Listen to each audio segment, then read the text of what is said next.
Why post-closing occupancy creates execution gap risk. Most buyers think post-closing occupancy is just a scheduling detail. It isn't. It changes how the deal actually functions. What changes after closing? Before closing, the buyer still has leverage. After closing, that changes. The buyer may own the property, but the seller may still be living in it. That is where the risk starts. Ownership of the property and control of the property become decoupled when you give post-closing occupancy. This is where buyers misread it. Buyers often assume closing and possession happen at the same time. That is how most transactions are expected to work. The closing happens. The deed transfers. The keys are handed over. The buyer takes possession. Post-closing occupancy separates those events. The buyer becomes the owner first. Control comes after. That gap is easy to overlook when everything feels cooperative. It matters when it doesn't. The framework. This is execution gap risk. It occurs when ownership transfers but control does not. The buyer now carries responsibility for the property before controlling what happens in the property. That is the shift. The issue is not that the seller stays after closing. The issue is that the buyer's legal position and practical position no longer match. The buyer owns the property. Someone else still controls the property. Where the risk actually comes from. The risk does not come mainly from bad intentions. It comes from structure. Control shows up in ordinary things that may not feel important until the buyer no longer controls them. Access, inspection, repairs, move-in timing, contractor scheduling, and the condition of the property during this occupancy period. At the same time, the buyer may already be responsible for the mortgage, insurance, taxes, and risk of loss. That imbalance is real. The buyer has the burden of ownership before having full benefit of control. Expectations create the second layer of risk. The buyer may expect the seller to leave on time, communicate clearly, and protect the property. The seller may see the arrangement as flexible, especially when moving logistics become harder than expected. That difference may not matter if everything goes smoothly. It matters when something changes. A delay, a repair issue, a moving problem, a disagreement over the condition of the property. That is when expectations get tested. Leverage creates a third layer. Before closing, the buyer can still negotiate, delay, or refuse to close if the situation changes materially. After closing, that leverage is mostly gone. The buyer owns the situation. Legal remedies may exist, but they may take time. Execution gap risk lives in the gap between those two realities. How it plays out over time.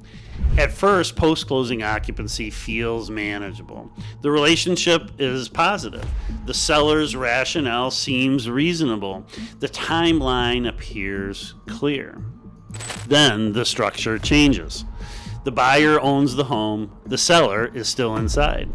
If everything goes as planned, nothing happens.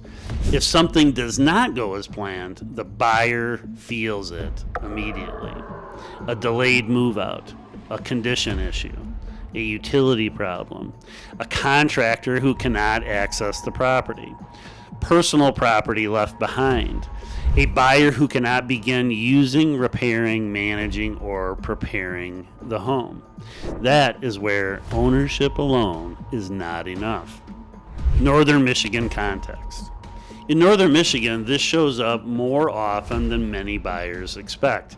Timing is rarely simple. Sellers may be leaving seasonal homes. Buyers may not be moving in right away. Contractors, travel, estate sale logistics, weather, and seasonal maintenance can all affect the handoff. That makes post-closing occupancy feel reasonable. It does not make it neutral. In places like Northport and Leelanau County, control matters more than it first appears. A Northport cottage, a Leelanau County seasonal home, or a rural property outside of the village is not just a structure waiting for occupancy. It is a property system that may depend on access, heat, utilities, driveway conditions, well and septic function, and seasonal maintenance. Possession is not just about moving in. It is about being able to manage the property effectively. The trade-off. Buyers agree to post-closing occupancy because it can strengthen their offer. That is a huge benefit. In a competitive environment, you want to make your offer as attractive as possible, and possession after closing definitely impacts the quality of your offer and how receptive a seller is going to be to your offer. And that can't be discounted, and that's one of the challenges that I have with buyer clients who are really, really excited about a property and they want to make their offer as strong as possible. And so we can build in possession after close, and in my experience, most of the possession that happens after close goes very positively. It's still a small community that we live in, but in those small number of examples where it doesn't go well, it is definitely stressful and it is a big deal, so to speak. So making your offer as strong as possible, that's a benefit, certainly. It may help the seller solve timing problems. So the benefits that can accrue to a seller in offering post-closing occupancy, they can make your offer more attractive. They may allow the buyer to compete without having to just simply raise the price. But the cost is different. The buyer is accepting ownership before possession, responsibility before control, legal position before operational control. This trade-off can and usually does make sense, but it should never be treated as a minor trade-off. What this actually means. The question is not whether the seller seems reasonable. The question is, what is the buyer exactly accepting during this gap? Who controls access? Who controls conditions? Who controls timing? Who controls the outcome if the plan changes? Those answers determine how exposed the buyer actually is. Execution gap risk is not a personality judgment. It's a structural condition. It exists when the buyer owns the property before the buyer controls the property. Decision impact. Post-closing occupancy is not just a courtesy. It is a control gap. That changes how property must be evaluated before purchase. A buyer is not done evaluating the property when they understand price, condition, financing, inspections, and a closing date.